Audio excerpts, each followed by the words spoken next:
Muy buenas, gente cinéfila, bienvenidos a este vídeo en el que vamos a hacer la crítica de El Caballero Oscuro, El Caballero de la Noche, que me parece que se titula en algunos países latinos, esta segunda entrega de la trilogía de Batman de Nolan. Ahora que además hemos tenido estos mismos días, estas últimas horas, el tráiler de The Batman, que lo tenéis relacionado en el canal, con este Christian Bale, con este Nolan detrás de las cámaras, con ese villano de Joker que pasó a la historia como un Joker inolvidable, que ganó el Oscar incluso con un Heath Ledger inolvidable, que poco después de del estreno de la película, creo que fue poco después del estreno, o incluso antes del estreno, fue antes del estreno, se nos suicidó. Eso supuestamente es lo que ocurrió, no sabemos bien qué pasaba con esa cabecilla. Tras un trabajo tan magnífico como este, yo ya he dicho en más de una ocasión, mi favorita de las tres de la trilogía y una de mis favoritas de Nolan. Estos días tendréis el repaso a su filmografía, una vez vea Tenet, y ahora habré un ranking de sus películas. Una película, una vez más, muy adulta, muy seria, muy oscura, con un Batman que aquí le vemos en su esplendor. Es la película donde vamos a ver a Batman en todo su esplendor, porque la tercera vamos a ver a un Batman mucho más decadente, sobre todo Bruce Wayne más viejo, más desgastado, más de vuelta de todo. Aquí es el Batman, no deja de ser el nudo de la trilogía. Y podemos ver al Batman de más acción, de más presencia, tras una Batman Begins en la que pues nos lo presentaron con todos los lujos, incluyendo ese drama que va a tener detrás con el personaje de Rachel, que está enamorado pero no es capaz de dar el paso de estar con ella porque sabe que no dejaría de ser una víctima en caso de continuar como Batman. Mientras siga siendo Batman no podrá estar con ella. Y esta idea va a estar muy presente en la película, aunque esté de por medio el personaje de Harvey Dent, que aquí es un funcionario del gobierno que tiene que poner entre rejas a los malos, es decir, que ser capaz de ser incorruptible y ser algo así como el Batman, pero legal, ante la galería, el caballero blanco, como le llaman en la película, contra el caballero oscuro, que sería Batman, que sería el que vive, digamos, ajeno a la ley.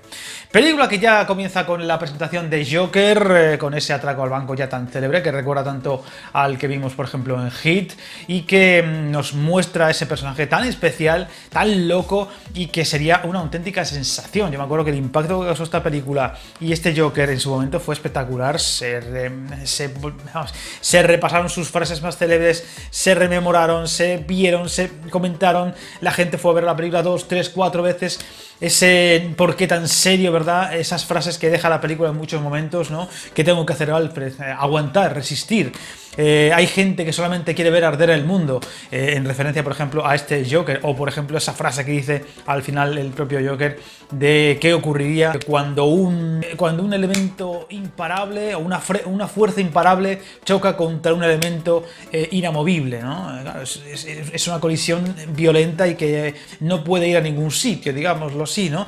Y la verdad es que una de las cosas que más impacta de este Joker, muy lejos del que pudimos ver con Jack Nicholson, que lo podría hacer muy bien, pero evidentemente era un tono de película muy diferente, era un actor y un personaje muy diferente al que pudimos ver aquí, donde vemos cómo es, como él mismo dice, un elemento del caos, ¿no? Él lo que quiere es, digamos, pasarlo bien, viendo cómo el mundo arde, como diría el propio Alfred de aquel personaje que cuenta en la leyenda de Birmania, ¿no?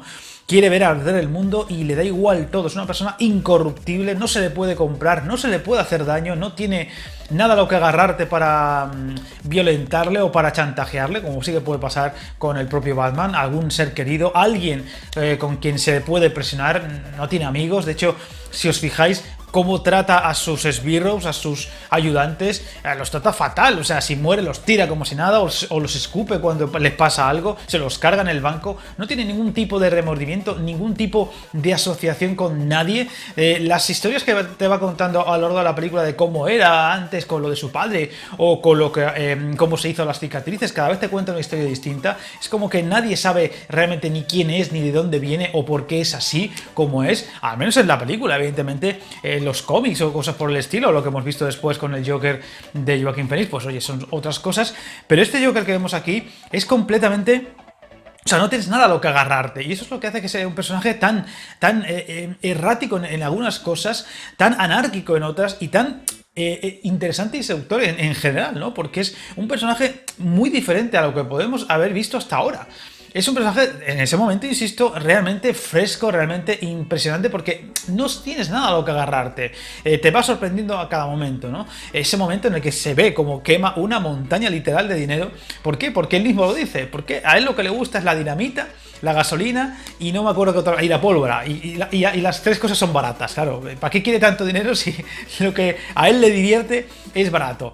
Es decir, no se lo puede comprar. Y cuando hace la famosa escena del interrogatorio, potente como ella sola, vemos que no hay forma, con toda la fuerza que tiene Batman a la hora de pelear, no se le puede hacer daño. Es algo increíble. O sea, todo lo que le hace al Joker en esa escena de interrogatorio, a más de uno, primero, le habría dejado desmayado, por ejemplo, o le habría dejado retorciéndose de dolor, llorando y por favor clamando clemencia porque no puede más. Él se ríe y es algo desconcertante ver cómo le golpeas y le golpeas y le amenazas y no puedes hacer nada contra él. Es un elemento inamovible, como él mismo dice. No pueden ni siquiera la fuerza imparable de Batman hacer mella en ese personaje en el que en ningún momento vamos a verle sufrir dolor, sufrir remordimiento o sufrir algo que le haga, vamos a decir, mínimamente humano, ¿no? Solamente a la decepción cuando no le salen bien los planes, como por ejemplo la parte final de los ferries. Esa escena del interrogatorio resume muy bien quién es el Joker de esta película. Un personaje que es capaz de ser temible y dar miedo simplemente porque siempre parece que tiene un plan A y un plan B y un plan C y se anticipa a todo, y que es capaz de imponerse a la mafia, que supuestamente es muy peligrosa, escapar a la policía o al propio Batman con facilidad, y que cuando hasta le cogen supuestamente es porque lo tenía planificado, aunque él vaya diciendo a lo largo de la película que ¿acaso creéis que tengo pinta de tener un plan?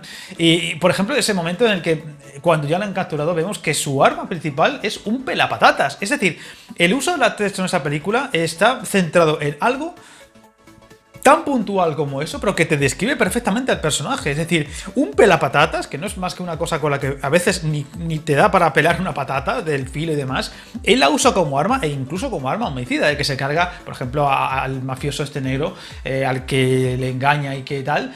Le mata supuestamente con pelapatatas. Por cierto, una escena muy curiosa porque mucha de la violencia que hay en la película, que puede ser bastante llamativa en lo que se supone que ocurre, es todo muy oculto, en opción B, no lo vemos casi nada. Eso también nos va a pasar con la tercera entrega, que es algo que llama mucho la atención, ¿no? La violencia que la película está como muy presente, pero sin embargo no es tangible, no se ve, no se sufre, entre comillas, se sufre más en off, más en, ay, ¿qué habrá hecho? Hasta lo del lápiz famoso de voy a hacer desaparecer el lápiz, y lo hace desaparecer con un cabezazo de uno de los matones. Pues se ve y no se ve realmente, no redunda en la violencia, no redunda en la sangre, no redunda en las vísceras, y aún así la sensación de bestialidad que transmite este Joker es muy potente, ¿no?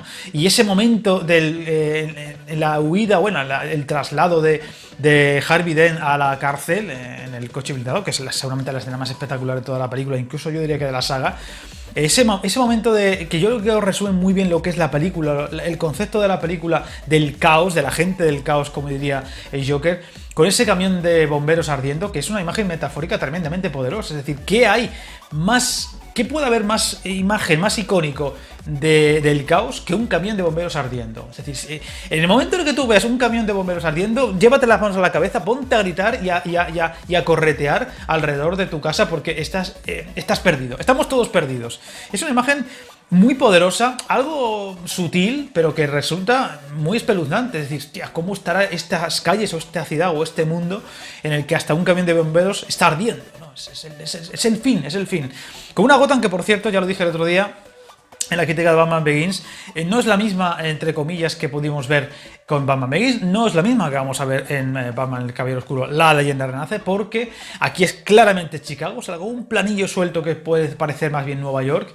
La tercera no, la tercera es Nueva York, prácticamente al 100%, y la primera hay como una combinación de Chicago, algo de Nueva York y algo de imagen digital, ¿no? Es como si fuera otro Gotham, ¿no? Hemos cambiado de ciudad, no solamente en el rodaje, sino también en la propia imagen imagen que se ve en la película. Yo creo que también es una idea de tratar de trasladar la evolución de la ciudad con la llegada, por ejemplo, de la paz que puede traer el nuevo Batman a esa ciudad. La primera es una ciudad perdida, y la segunda es una ciudad llena de esperanza, entre otras cosas por ese Batman que está haciendo ya la justicia, aunque sea por la noche, con la llegada de Harvey Dent. Y en la tercera, pues ese caos que transmite todo lo que ocurre con Bane y demás, pues quizá la imagen de una ciudad como Nueva York pues podía ser más poderosa. Con mucho que contar. Es una película que es muy difícil criticarla en pocos minutos porque tiene muchas cosas que contar. Por ejemplo, hay un momento muy poderoso cuando ha ocurrido. No quiero contar spoilers porque seguro que más de uno no lo ha visto todavía a estas alturas. Cuesta creerlo, pero más de uno no lo habrá visto y no quiero tampoco contar spoilers. Cuando ocurre lo que ocurre con Rachel y con Harvey Dent, ¿no? Vemos ese pesar tremendo de ese Bruce Wayne recordando esa culpabilidad que sentía de niño, la misma culpabilidad, con la misma música de niño con la muerte de sus padres, ¿no? La misma música, la misma sensación de culpabilidad de han muerto por mí, han muerto por mi culpa, la vuelve a tener en ese momento, ¿no? Es como que no acaba de pasar páginas, como que haga lo que haga, incluso siendo Batman, incluso siendo ya un hombre muy rico y muy poderoso como Bruce Wayne, es incapaz, no sé cómo decirlo, de doblegar ese destino que parece perseguirle desde niño con la muerte de los padres. Es una escena muy sutil, pero muy emocionante en todo lo que ocurre, ¿no? También, por supuesto, lo que ocurre con Harvey Dent. Mucha gente critica que ese Harvey Dent pase de ser tan luminoso, tan positivo en gran parte de la película, tras lo que ocurre con el atentado, pasar a ser una especie de diablo absoluto, ¿no? Ahora es que, a ver, al hombre le pasa lo que le pasa, pierde a Rachel y encima se queda con medio cuerpo, media cara quemada de una forma además muy terrible. Y hombre, pues ganas de reconciliarte con el mundo, pues supongo no tendrás. Sí que puede parecer una transformación muy bestia, pero también lo que le ocurre a él es muy bestia. Y yo creo que sí que es bastante, vamos a decir, comprable, además con esa idea de la moneda quemada por un lado y por otro no, cuando antes era cara y cara. Está muy bien llevada, la verdad. Es una vez más ese uso del atrezo tan bueno que tiene Nolan en sus películas, por ejemplo con la peonza de Origen y aquí, como digo, con el pelapatatas también del Joker. Y una vez más con un uso muy especial de escenas muy potentes, como lo que ocurre, por ejemplo, con los dos ferries, ¿no? Como que la gente cuando tenga que decidir y cuando tenga que dar un paso al frente va a ser tan corruptible como el que más, supuestamente es lo que vende el Joker, y cuando tienen que decidir para salvar sus vidas matando a otros, veremos qué ocurre, serán capaces o no, con una escena con mucha tensión en su momento, aunque ya cuando sabes lo que va a pasar pues no es lo mismo, pero cuando la ves por primera vez tiene mucha tensión y mucho poder, ¿no? Esa idea de jugar mucho, ¿no? Con ese caos que quiere difundir el Joker y además que quiere hacerlo de una forma un poquito más que sea la gente la que acceda al caos más que él a aterrorizarlo y llevarlo a las calles, ¿no? Que sea la gente la que forme parte del caos por lo que sea. Lo explica muy bien cuando le cuenta el cuento, esta historia en el hospital a Harvey Dent, ¿no? De que si todo ocurre, aunque sea muy trágico según lo establecido, la gente no se pone nerviosa. Sin embargo, cuando se rompen ciertas reglas es cuando la gente lleva las manos a la cabeza y cunde el pánico y el caos que él tanto busca, ¿no? Es muy interesante ese concepto porque es cierto que vemos un desastre natural en el tercer mundo, bueno, pues es otro más, ¿no? Estamos muy acostumbrados a muchos desastres. Sin embargo, cuando ocurre algo que sorprende a todos, a propios extraños, nos deja un poco, nos impacta, ¿no? Por ejemplo, lo que ha pasado hace muy pocas semanas en Beirut, una explosión tan bestia como la que hemos podido ver, que además se ha podido ver con todo lujo de detalles, una ciudad perdida, una ciudad que ni nos acordamos que existe, pero es una explosión tan bestia, tan impactante, nos da a entender que somos tan frágiles. Por cierto, una de la sustancia supuestamente culpable de esa gran explosión es la que usa el Joker para explotar el hospital. Me acordé ayer cuando lo menciona. En definitiva, una película tremendamente rica, poderosa. Yo creo que para mi gusto sigue siendo la mejor de la trilogía y de lo mejorcito de Nolan, por lo bien que transmite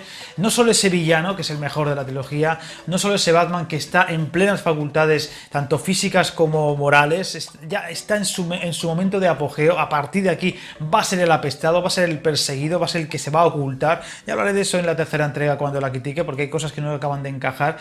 Ya veremos cómo es un verdadero justiciero que no está del lado de la justicia o que la justicia le persigue de verdad, no como aquí, que bueno, es un justiciero nocturno que hace falta, que es necesario y no le persiguen técnicamente hablando. Y eso es muy interesante porque aquí no vemos esa idea de ese Batman que vive al margen de la ley, sino que está al lado de la ley en todo momento, ¿no? Hasta con el fiscal Harvey Dent y con el propio el comisario de la policía, el que va a ser comisario, el personaje de Gary Oldman, gran parte de la película. A partir de ahí, en la parte final, se transforma en ese caballero oscuro que menciona el bueno de Gary Oldman, y con escenas muy potentes. Seguramente será la película más espectacular en cuanto a escenas, ¿eh? La persecución que he dicho antes del furgón, por supuesto la espectacular escena de Hong Kong, que es una auténtica pasada, la parte final, por supuesto el atraco al banco. Es una película con muchas set piece potentísimas y que hacen que la película sea muy entretenida, sea muy interesante, tenga ese tono de película adulta, de película potente, de película oscura, que tenga mucho mensaje social que te hace realmente interesarte por ella y no aburrirte a pesar de sus casi 2 horas y media, a pesar de que es una película densa a ratos, porque toca temas muy potentes y que hay que tocarlos con la seriedad y con el rigor necesario, ¿no? Y eso hace que sea una película muy adulta, como digo, con un tono que te obliga a inmiscuirte en ella, con muy poquitos chistes, los típicos chistes puntuales que ya pudimos ver en Batman Begins, pero muy sutiles, muy porque sí, porque hay que meterlos porque habrá que poner un poquitín de comedia a esta película, pero muy sutil todo. En definitiva, para mí gusta lo mejor de la trilogía, como he dicho, y de lo mejor de Nolan, y para mí gusta la mejor película a día de hoy que hemos visto con Batman de protagonista, aunque yo sé que más de uno, la de Tim Burton es la que más le gusta. La pongo un 9,5, es prácticamente redonda, hay alguna cosita que a lo mejor puedes... Ayer, por ejemplo, me fijé en lo de los ferries. ¿Cómo puede ser que los ferries estén cargados de explosivos en la bodega y nadie se ha dado cuenta antes de zarpar? Con policía, con ejército, con no sé qué por todas partes. Eso es lo que hace... Pero eso lo ves, digamos, o por lo menos en mi caso lo ves en segundo, tercer visionado, cuarto visionado, te das cuenta y dices, oye, esto es un poquito cogido por los pelos, ¿eh? Pero bueno, son cosas que yo, como siempre se suele decir, si no te das cuenta la primera, aunque mucha gente es muy avispada y se da cuenta la primera de estas cosas, si no te das cuenta la primera, como que no es tanto fallo, no es tanto fallo. Ese es un poquito el mantra que se tiene que decir en estos casos para no hundir cada película, porque si no no se salvaría ninguna. En fin, encantado de saber vuestra opinión de esta película de trilogía del Caballero Oscuro, de este Joker. Si lo queréis comparar con otros Jokers, pues adelante. Vuestros comentarios siempre son bienvenidos. Y como siempre, parafraseando a Robocop, no os metáis en líos.